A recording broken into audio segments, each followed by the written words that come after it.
This is part 2 of the rain saga. As you can see here, paper towels were put down and they are completely soaked through, and the windows are clearly closed.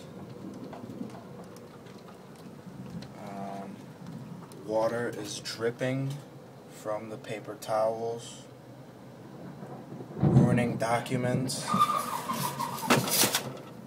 and presenting a serious hazard to the electronic equipment nearby.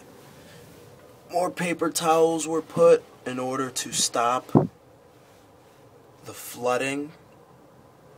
However, it does not appear to be effective.